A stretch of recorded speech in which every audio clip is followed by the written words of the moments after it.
महाराष्ट्र की राजनीति में शह और मात का खेल चल रहा है। भारतीय जनता पार्टी यानी देश की सबसे बड़ी पार्टी ने शिवसेना को उसके ही सिपाही से ऐसी मात दी कि उद्धव को इसकी भनक तक न लगी। आज उद्धव मुख्यमंत्री नहीं है, लेकिन अब महाराष्ट्र की कमान उद्धव के ही खासम खास एकनाथ शिंदे के हाथ में है। एकनाथ शिंदे महाराष्ट्र के नए मुख्यमंत्री बन गए हैं। लेकिन सवाल है कि आखिर भारतीय जनता पार्टी ने इतनी बड़ी प्लानिंग कैसे की? कौन है इसका असल हीरो और कैसे शिवसेना को मात देने में इस बार भारतीय जनता पार्टी कामयाब रही? नमस्कार, मेरा नाम है नीरज शर्मा और आप देख रहे हैं news research centre. News research centre में हम बात सरोकार की करते हैं, उन मुद्दों की करते हैं जो आपसे डायरेक्ट और इनडायरेक्ट तौर पर जुड़ा होता है। इसी क्रम में आज बात महाराष्ट्र की सियासत की। चूँकि सियासत है तो राजनीति तो होगी, और राजनीति है तो अलग अलग नीतियां भी लगेंगी। शिंदे ने फडणवीस के साथ मिलकर के एक ऐसी चाल चली कि इस चाल में पवार से लेकर के उद्धव ठाकरे तक चारों खाने चित हो गए। ये चाल, चरित्र और चेहरा अचानक ऐसा सामने आया कि उद्धव को इसका पता तक नहीं चला और शिंदे की ताजपोशी हो गई। भारतीय जनता पार्टी ने वो कमाल कर दिया जो किसी के जहन में तक में नहीं था। कयास लगाए जा रहे थे कि डिप्टी सीएम का पद एकनाथ शिंदे को मिलेगा, लेकिन डिप्टी सीएम छोड़िए, शिंदे को महाराष्ट्र का मुख्यमंत्री की पद दे दी गई। सवाल है कि किस तरह की प्लानिंग में कितना टाइम भारतीय जनता पार्टी को लगा होगा और क्या कुछ हुआ होगा। हम आपको बता दें कि भारतीय जनता पार्टी ने इस चाल को चल करके बता दिया है कि राजनीति में उसके सामने तमाम राजनीतिक पार्टियां बौनी हैं, और नहीं तो ऐसा नहीं होता कि शिवसेना जैसी पार्टी को दो फाड़ कर दिया जाए, और वो भी 2/3 बहुमत से।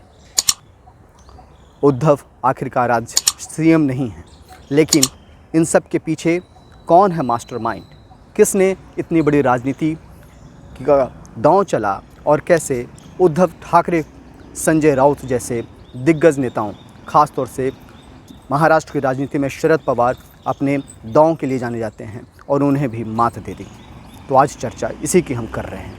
हम आपको इसके बारे में पूरी जानकारी देंगे, बताएंगे कि कौन है इसका मास्टरमाइंड, किन लोगों ने घेराबंदी की और कैसे तमाम विधायकों को एकजुट किया गया। लेकिन उसके पहले हम आपको जानकारी दे दें कि इन विधायकों के ऊपर खर्च कितना किया गया है।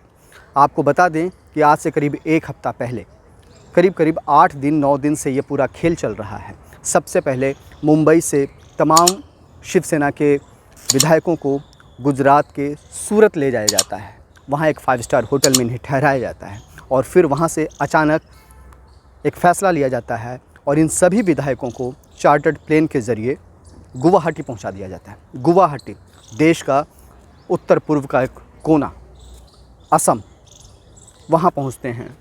अब सवाल है कि कैसे इनको वहाँ पहुँचाया गया। दरअसल इन तमाम विधायकों को सूरत से गुवाहाटी तक पहुँचाने के लिए भारतीय जनता पार्टी और तमाम लोगों ने चार्टर्ड प्लेन का इस्तेमाल किया था। दावा किया जा रहा है कि आने जाने और इन्हें लाने में करीब 50 लाख से लेकर के 1 करोड़ रुपया तक का खर्च किया गया है, केवल और केवल चार्टर्ड प्लेन पर। मीडिया रिपोर्ट्स यह कहती है कि कुछ मीडिया रिपोर्ट्स का यह दावा है कि यह खर्च जो है 1 करोड़ से भी ज़्यादा का है, केवल चार्टर्ड प्लेन का, क्योंकि इन विधायकों को पहले सूरत से असम के गुवाहाटी ले जाया जाता है, फिर बाद में गुवाहाटी से इन्हें गोवा पणजी ले जाया जाता है, और फिर पणजी से इन्हें मुंबई लाया जाएगा। तो चार्टर्ड प्लेन का इतना बड़ा खर्च है। मीडिया रिपोर्ट्स यह भी दावा कर रही है कि गुवाहाटी के जिस होटल में यह रुके थे, उस होटल में एक दिन के रुकने का ही खर्च लाखों में है।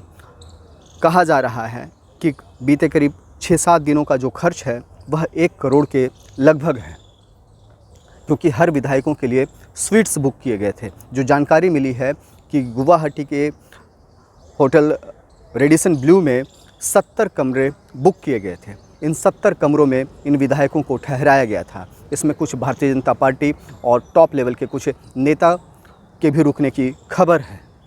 मीडिया रिपोर्ट्स यह भी कहती है कि इन एक एक दिन का खर्च जो है लाखों में है, और क्योंकि इनके खाने पीने रहने सहने की तमाम व्यवस्थाएं वहां की गई थी। इन व्यवस्थाओं को देख कर के यह समझा जा सकता है कि कितनी बड़ी प्लानिंग के साथ भारतीय जनता पार्टी ने यह काम किया। और बाद में जब यह तय हो गया कि उद्धव सरकार इस्तीफ़ा दे देगी, तो आनन फानन में इन विधायकों को गुवाहाटी से गोवा शिफ्ट किया गया। और गोवा शिफ्ट होने के बाद ही यह तय हुआ कि शिंदे को महाराष्ट्र की नई कमान दी जाएगी।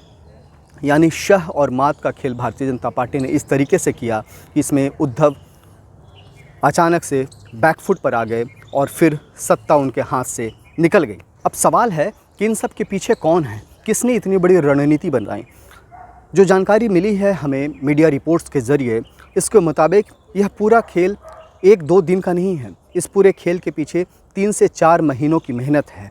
दावा किया जा रहा है कि एक एक विधायक से भारतीय जनता पार्टी के टॉप लेवल के नेताओं ने मीटिंग की, उनसे चर्चा किया गया, उन्हें गुड फेथ में लिया गया और उसके बाद उन्हें बताया गया कि कैसे वो उद्धव के साथ बगावत करें।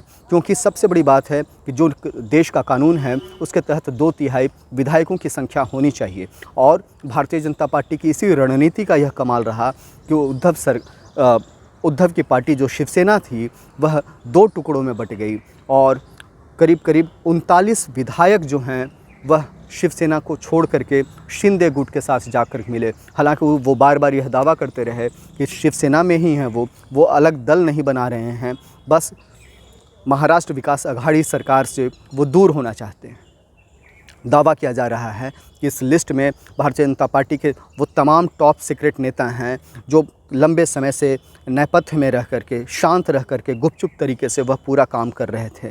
बहुत ही जल्द हम आपको उन सभी नेताओं का नाम बताएंगे और बताएंगे कि किस तरीके से उनकी यह रणनीति कामयाब रही और कैसे उद्धव सरकार अर्श से फर्श पर आ गई।